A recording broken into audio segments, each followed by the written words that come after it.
Assalamualaikum warahmatullahi wabarakatuh. Teman-teman semua, perkenalkan nama saya Widya Sukmadewi dengan NIM 21101050284.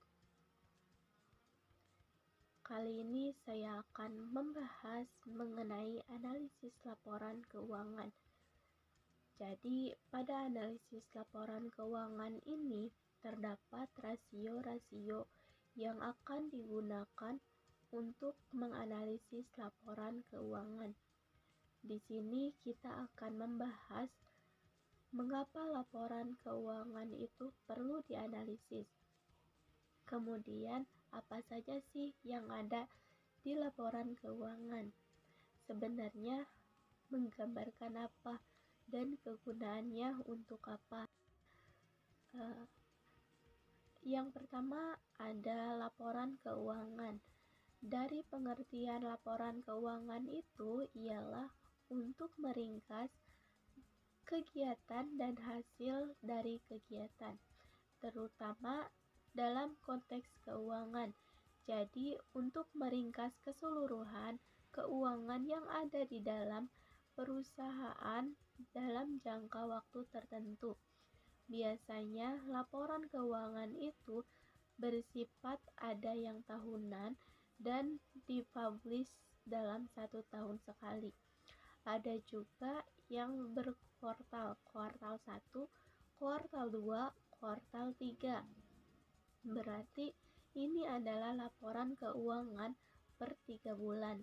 Adapun jenis-jenis laporan keuangan pada umumnya yaitu terdiri dari 4 macam. Di antaranya 1. Neraca atau laporan posisi keuangan. Yang kedua, laporan laba rugi. Yang ketiga, laporan aliran kas. Dan yang terakhir, laporan perubahan ekuitas. Dari 4 komponen ini merupakan 4 hal penting yang ada di laporan keuangan. Jadi kita bisa melihat bagaimana kondisi keuangannya, bagaimana aset perusahaannya, apakah perusahaannya mengalami keuntungan atau kerugian dan sebagainya.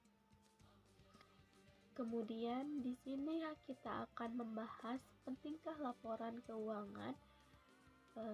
Jadi laporan keuangan itu sangat penting ya teman-teman, terutama dalam hal pengambilan keputusan.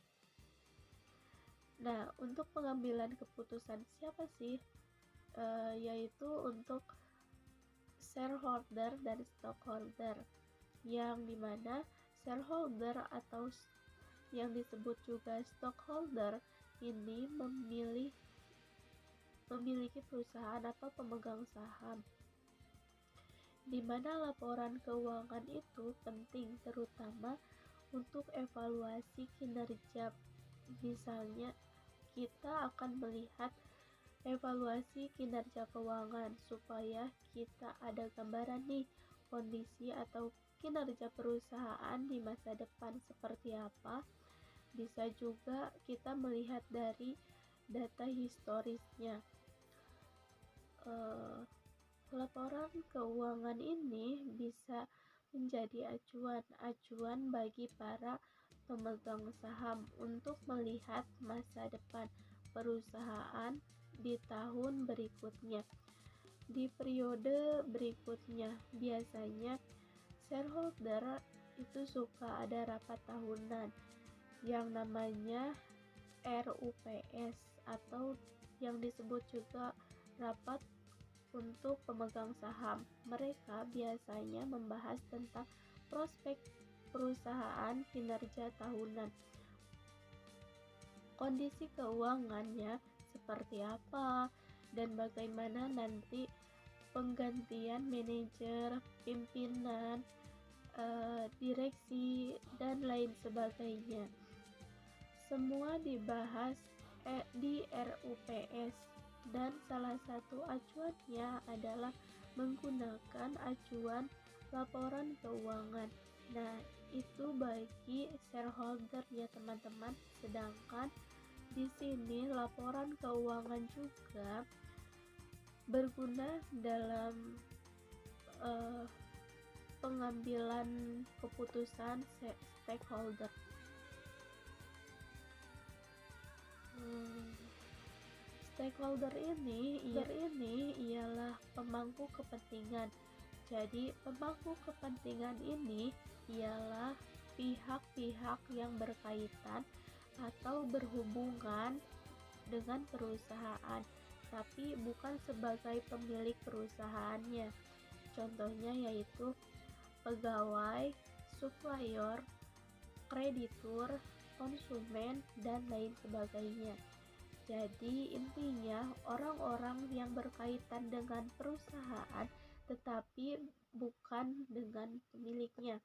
Contohnya di sini kenapa kreditur butuh laporan keuangan supaya kreditur bisa memutuskan perusahaan memindai dana kepada kreditur untuk memperluas perusahaannya. Kreditur ini melihat dari mana nih, mau percaya dari mana nih perusahaan itu bisa mengembalikan atau melunasi hutang-hutangnya itu. Kreditur ini bisa melihat dari laporan keuangan. Kalau ternyata kinerja perusahaan yang baik, labanya semakin meningkat dari tahun ke tahun, tidak ada pelanggaran, perusahaannya yang disiplin dan taat pada aturan, kreditur tidak segan-segan akan meminjamkan dananya pada perusahaan. Makanya laporan keuangan menjadi penting sebagai pedomannya dalam pengambilan keputusan. Berarti kreditur ini ketika sudah melihat keuangannya baik, prospek perusahaannya itu bagus, kreditur juga bisa meminjamkan pinjaman kepada perusahaan. Begitu juga dengan konsumen, karena mereka yang memilih produknya kan. Ada juga informasi yang ada di laporan keuangan mencangkup profitabilitas, resiko perusahaan, dan timing dari aliran kas. Selanjutnya akan membahas satu persatu laporan keuangan. Untuk yang pertama yaitu neraca. Jadi neraca di sini ialah ringkasan kekayaan perusahaan terbagi menjadi dua, yaitu aktiva dan pasiva. Di mana aktiva di sini ialah hartanya perusahaan. Jadi aktiva ini berupa aset, baik aset lancar maupun aset tetap. Sedangkan pasiva itu berkaitan dengan sumber dana perusahaan. Jadi dengan apa saja perubahan tersebut didanainya. Sisi kiri yaitu aktiva merupakan hartanya perusahaan, sedangkan di sisi kanan adanya sumber pendanaan bagi perusahaan. Makanya kalau di neraca antara pasiva dan pasiva harus boleh beda imbang ya, tidak boleh unbalance. Selanjutnya kita masuk ke laba rugi. Jadi setelah kita menyusun neraca, yang kita susun selanjutnya yaitu laporan laba rugi. Di sini laporan laba rugi itu berisi pendapatan yang perusahaan dapatkan setelah memproduksi barangnya. Adapun elemen pokok laporan laba rugi yaitu selanjutnya ada laporan aliran kas. Ialah ringkasan aliran kas masuk dan keluar. untuk jangka waktu tertentu, yang berarti di dalamnya itu adalah keseluruhan aktivitas kas, mulai dari kas masuk, kas keluar, kemudian sumbernya kas dari mana saja, apakah dari persediaan, apakah dari piutang, kemudian kemanakah kas itu diakumulasikan, misalkan untuk memberi aset, untuk membayar utang jangka pendek. Kita bisa lihat dari perusahaan ini seperti apa nih. Jadi tidak sekedar membaca, tetapi kita juga menganalisis secara teliti.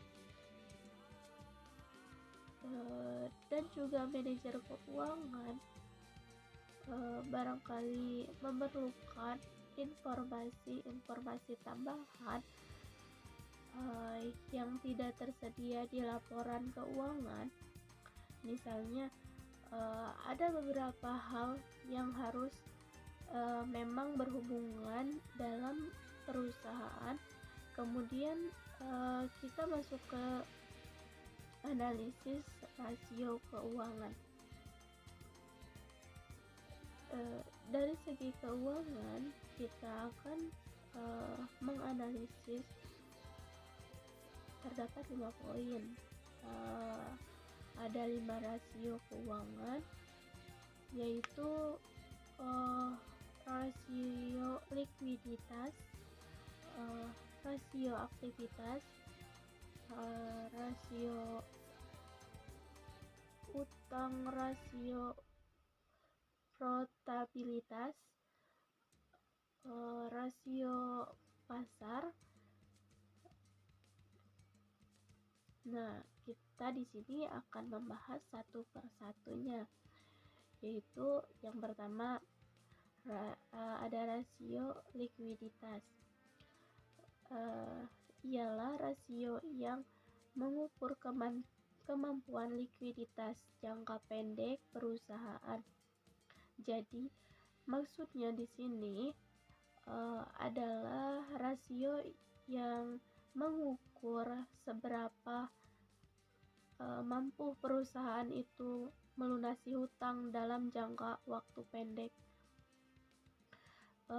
Jadi kalau ngomongin likuiditas ini berarti kita ngomongin kemampuan perusahaan. Bisa nggak nih perusahaan melunasi hutang-hutang di dalam jangka pendek, yang berarti utang itu kurang dari dalam 1 tahun. Cara menghitungnya yaitu dengan menghitung aktiva lancar dibanding dengan hutang lancar. Rasio likuiditas terbagi menjadi 2, yaitu rasio lancar dan rasio cepat. Rasio lancar ialah perbandingan antara aktiva lancar dengan hutang lancar. Jadi di sini bisa mengidentifikasi jaminan bagi kreditur, yang berarti perusahaan mampu melunasinya dari utang jangka pendeknya. Adapun bonusnya yaitu rasio lancar sama dengan aktiva lancar dibagi utang lancar. Rasio kedua yaitu rasio cepat. Jadi rasio cepat ini sebenarnya sama rasio likuiditas, tetapi di rasio cepat ini dia mengeluarkan persediaan. Jadi komponen persediaan pada aktiva lancar ini dikeluarkan, sehingga di sini terfokus pada komponen-komponen aktiva lancar tersebut yang lebih liquid. Ini juga bukan persediaan yang aktiva kurang liquid. Persediaan itu juga merupakan akses yang liquid karena persediaan ada di aktiva lancar, namun kurang liquid karena logikanya persediaan itu berarti stok barang. Dia baru akan bisa menghasilkan kas kalau barangnya atau stoknya udah habis terjual. Makanya di sini kalau masih menunggu persediaan masih ada, berarti masih kurang liquidnya. Harus menunggu barang itu habis. Makanya di sini pada akhirnya persediaan di rasio cepat. Persediaan itu dikeluarkan dari aktiva lancar.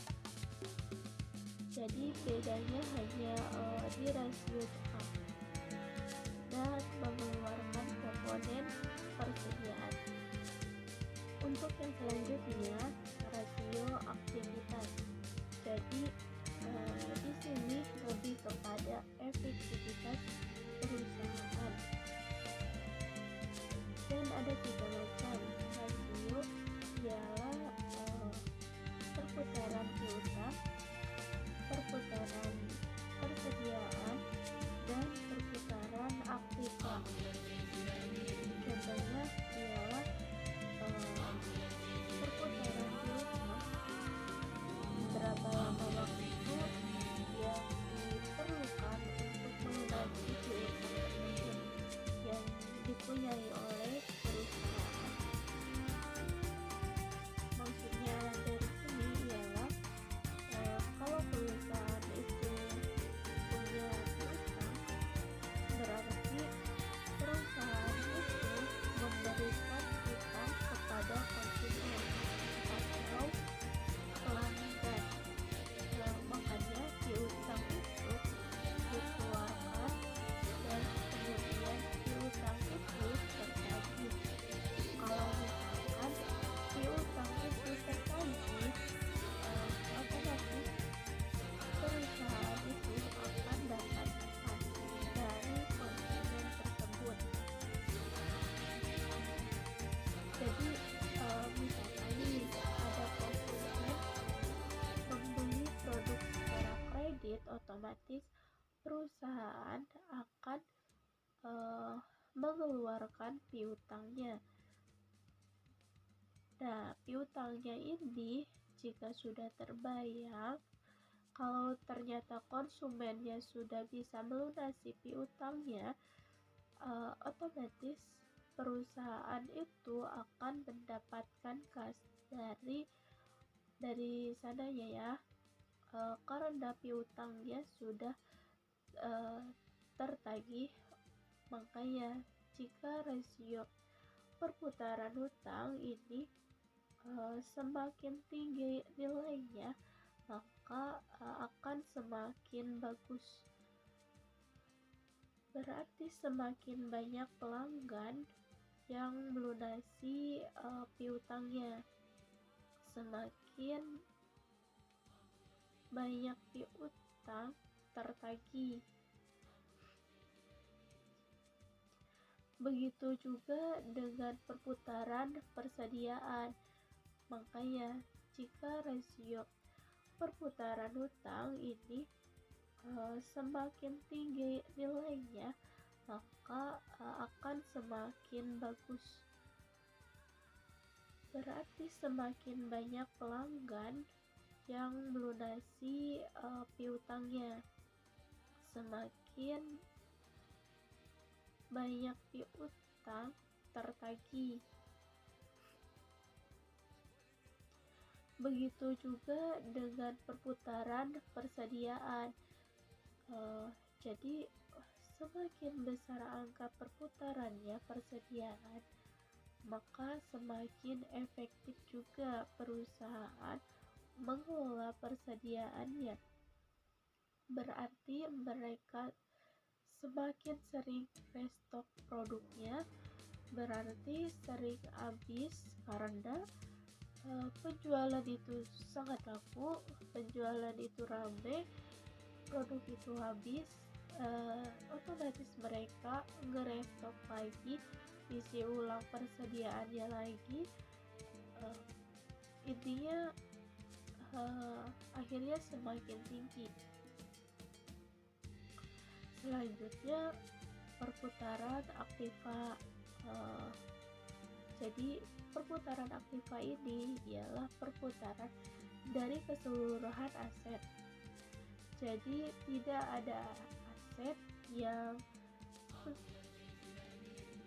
menganggur dari perusahaan, semuanya itu melakukan perputaran. Jadi diputar, dialokasikan, dan diinvestasikan. Selanjutnya ada rasio utang. Ialah untuk mengukur kemampuan perusahaan memenuhi kewajiban jangka panjang dan jangka pendek. Ada 3 rasio utang, yaitu rasio utang terhadap total aset atau yang disebut dengan debit ratio. Yang kedua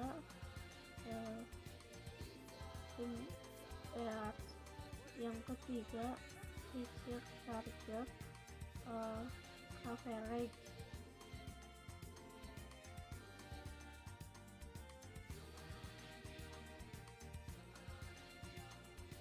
Selanjutnya ada rasio profitabilitas.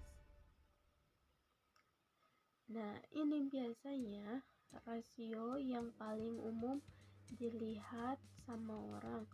Jadi misalkan nih mau menganalisis kinerja keuangan perusahaan, jadi kita bisa melihat rasio profitabilitasnya. Itu yang paling sering dilihat sebagai proksinya,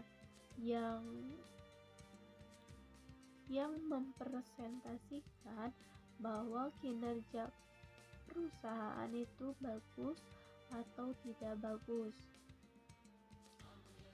Biasanya dilihat dari rasio profitabilitas. Jadi rasio profitabilitas ini ialah kemampuan perusahaan menghasilkan keuntungan pada tingkat penjualan. Penjualan aset dan modal saham. Jadi sebenarnya ini dilihat seberapa mampu perusahaan itu bisa menghasilkan keuntungan. Pun 3 rasio profitabilitas, yaitu profit margin, return on asset, dan return on equity. Selanjutnya ada rasio pasar, yang untuk mengukur harga pasar saham perusahaan relatif terhadap nilai bukunya. Jadi di sini kita ngomongin saham perusahaannya, karena kalau perusahaan itu sudah tercatat di dalam buku saham, jadi mereka tidak boleh merahasiakan keseluruhan kondisi keuangan, kondisi perusahaan, kondisi manajemen itu harus diungkapkan. Dan di sini juga ada rasio pasar. Jadi fokusnya itu kita melihat sebenarnya berapa dividen yang dibagikan, kemudian harga sahamnya berapa sih. Nah, di sini ada 3, yaitu Prince Charming Ratio. dividen, yield and dividend, dan pay operation. Jadi French earning ratio ialah perbandingan antara harga saham dan harga per lembar saham.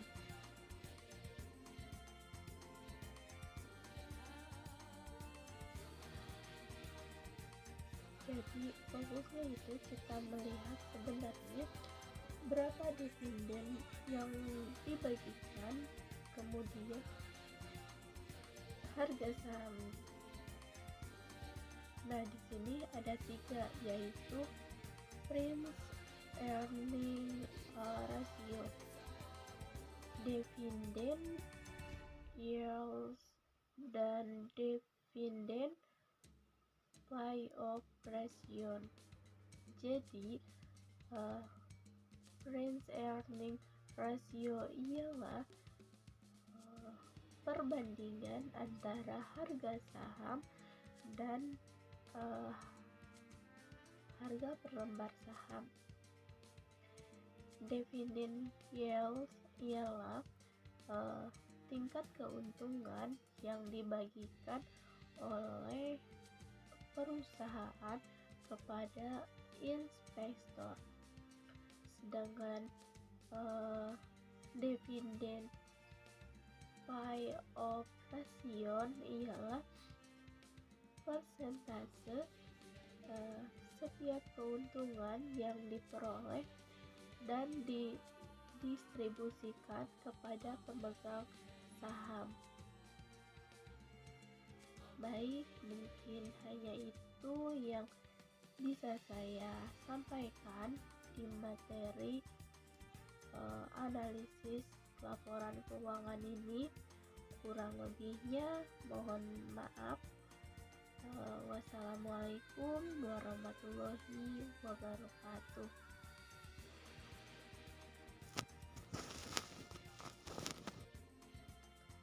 Jadi fokusnya itu kita melihat sebenarnya berapa dividen yang dibagikan, kemudian harga saham.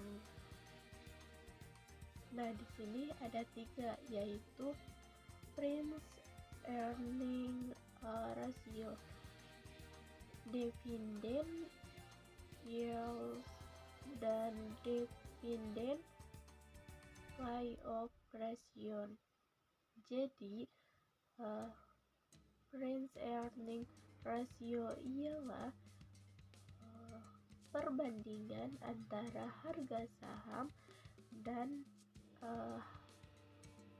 harga per lembar saham. Dividend yield ialah tingkat keuntungan yang dibagikan oleh perusahaan kepada investor.